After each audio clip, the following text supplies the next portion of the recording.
Hey, it's Jim. It's Thursday, December 22nd. I'm just going to go through a couple things there, just maybe help a few people with kind of doing rebuilds, looking at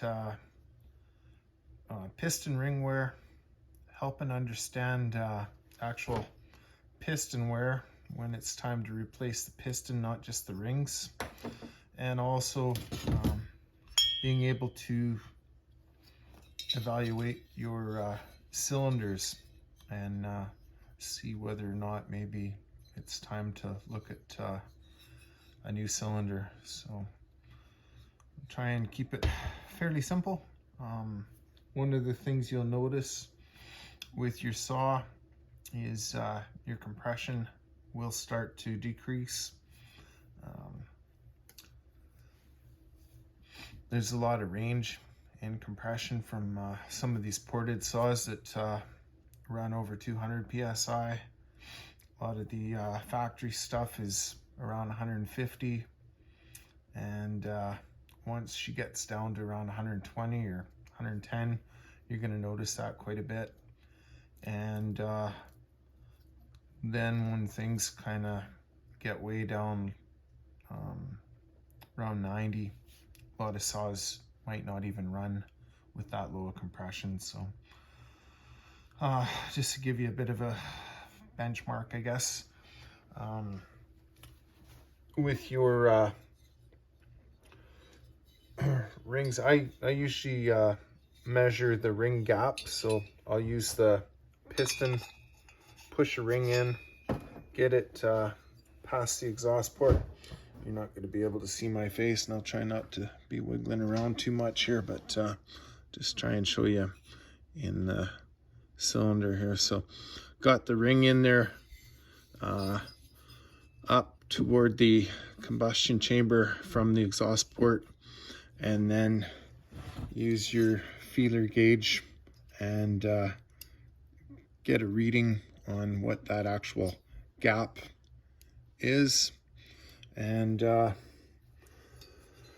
that'll give you a bit of an idea. So what I find, new rings anywhere from about 5 thousandths, which is actually what that one is, this 390 that I've been kind of putting off rebuilding, but from there up to about 12 thousandths, so 5 thousandths to 12 thousandths seems to be kind of a range for rings. And when she's rebuild time, anywhere from 12 thou, I've seen them as bad as about 22 thousandths. So that kind of gives you the basics for rings. As the rings slide up and down in the cylinder over time, they wear. Ideally, they're riding on a film of oil in the cylinder, but like I said, over time with the friction, then your rings are gonna wear. And if you want, you could use a set of calipers and kind of measure, and you'll see the difference between where it's actually worn more. But ring gap is what you're wanting to check. There's all kinds of different looks to pistons. This one was seized. Probably ended up with an air leak somewhere. When pistons are new, you'll see, hoping that'll show up. When they're machined, they have these, where'd this other one go?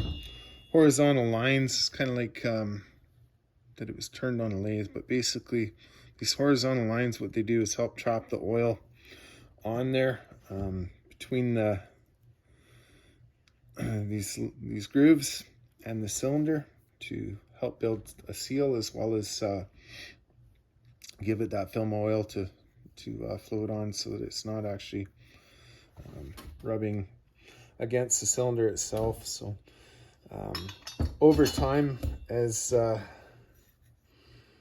these guys wear, I'm just looking for the one that I was playing with earlier, you'll see they get, it's not going to be quite as shiny, but shiny, and you'll see that pretty much, this one might not show up too good either. Most of the surface is going to be shiny smooth, and so that's kind of an indication that that piston isn't actually going to carry as much of the oil up and down as you'd like it to.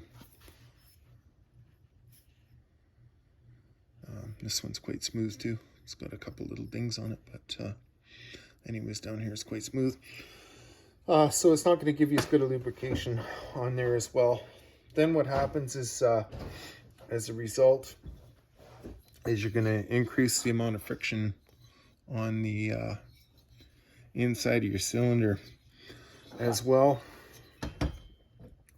Just jump back to our pistons here. So one of the other things you'll notice, they call it piston slop or skirt wear. Basically, as the piston goes up and down, it's going to try and rock a bit, especially on the power stroke.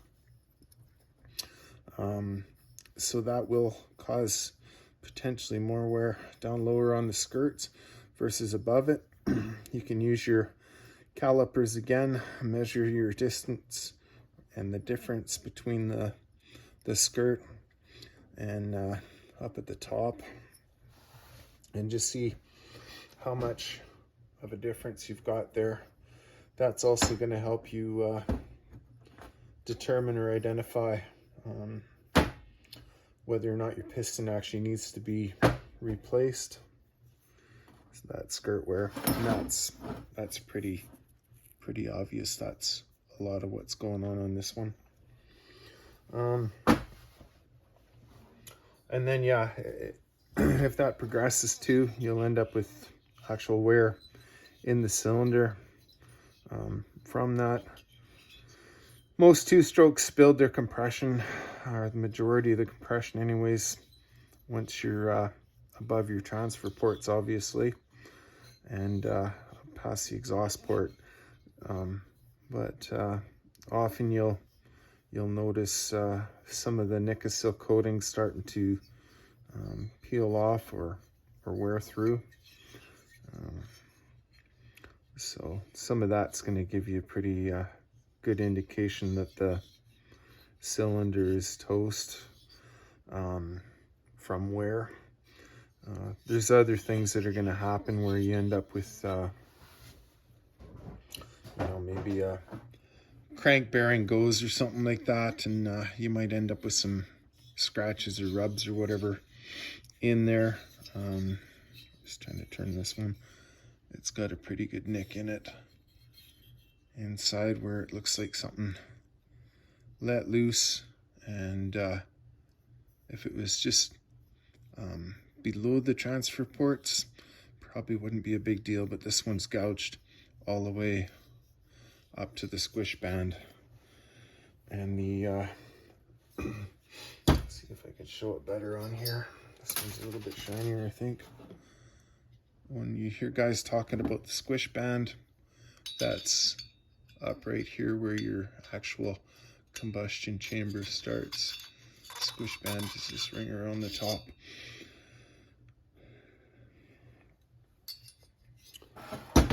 A lot of us end up seeing pistons like this when something does seize. So right off the bat, that piston's junk and the rings are too.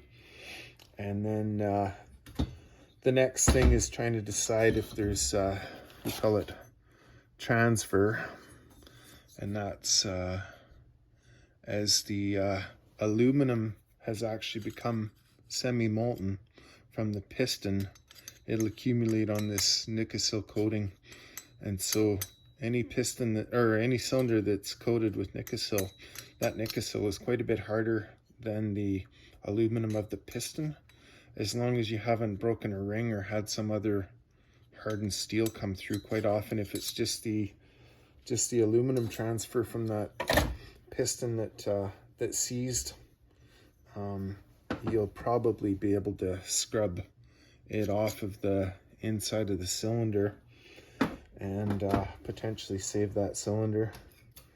It's not always the case, but if you're lucky, you'll be able to salvage a cylinder.